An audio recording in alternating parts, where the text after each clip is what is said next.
আসসালামু আলাইকুম। সবাই কেমন আছেন? আবারও নতুন ভিডিওতে সবাইকে স্বাগতম। বাংলাদেশিদের জন্য দুঃখজনক, সৌদি আরবের ভিসা বন্ধ করে দিয়েছে।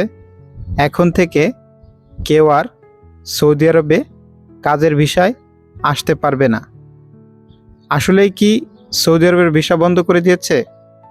এটার আসল সত্য জানার জন্য ভিডিওটি না টেনে সম্পূর্ণ ভিডিওটি দেখতে থাকবেন, তাহলে সব কিছুই জানতে পারবেন।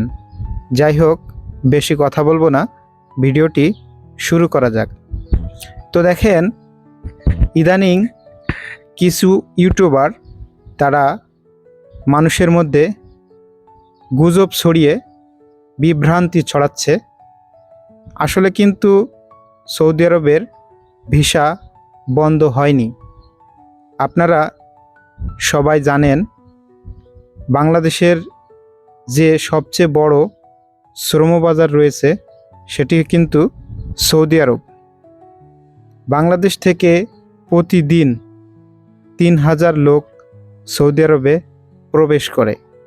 আর এত বড় একটি শ্রমবাজার যদি বন্ধ করে দিত, তাহলে কিন্তু সৌদি আরবের যে সরকারি গণমাধ্যম বা ওয়েবসাইট রয়েছে সেগুলোর মাধ্যমে তারা প্রকাশ করত। এখন অবধি কিন্তু তাদের কোনো গণমাধ্যমে বা ওয়েবসাইটের মাধ্যমে কিন্তু এরকম কোনো নিউজ প্রকাশ করেনি। সুতরাং সৌদি আরবের ভিসা বন্ধ হয়নি। আপনারা জানেন, সৌদি আরব হচ্ছে এখন হজের মৌসুম। বিভিন্ন দেশ থেকে হাজিরা আসছে এবং যার ফলে বিভিন্ন সমস্যার কারণে সৌদির যে ওয়েবসাইটগুলো রয়েছে বা যে সার্ভার রয়েছে সেই সার্ভারগুলো বিজি রয়েছে।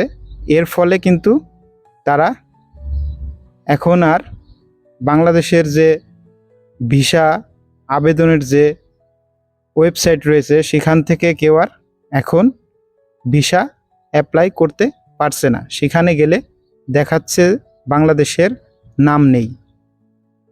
আর এর কারণেই অনেকেই বলছে যে বাংলাদেশের ভিসা বন্ধ হয়ে গেছে, এখন থেকে কেউ আর সৌদি আরবে আসতে পারবে না। তো দেখেন, এটা হচ্ছে সার্ভারের সমস্যা।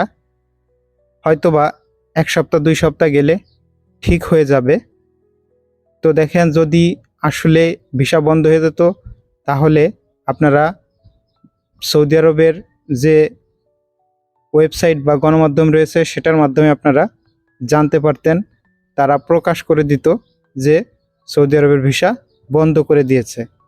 তো এখন কি পর্যন্ত কিন্তু এরকম কোনো নিউজ প্রকাশ করা হয়নি। সুতরাং এ থেকেই আমরা বলতে পারি যে সৌদি আরবের ভিসা বন্ধ হয়নি। তো বন্ধুরা, আপনারা যারা নতুন আসতে চাচ্ছেন সৌদি আরবে, কিছুটা দিন ধৈর্য ধরুন। সার্ভার ঠিক হয়ে গেলে সব কিছুই ঠিক হয়ে যাবে। তো বন্ধুরা, আশা করি সবাই বুঝতে পারছেন। ভিডিওটি যদি ভালো লেগে থাকে অবশ্যই লাইক, কমেন্ট, শেয়ার করবেন। সবাই ভালো থাকবেন, সুস্থ থাকবেন। আল্লাহ হাফেজ।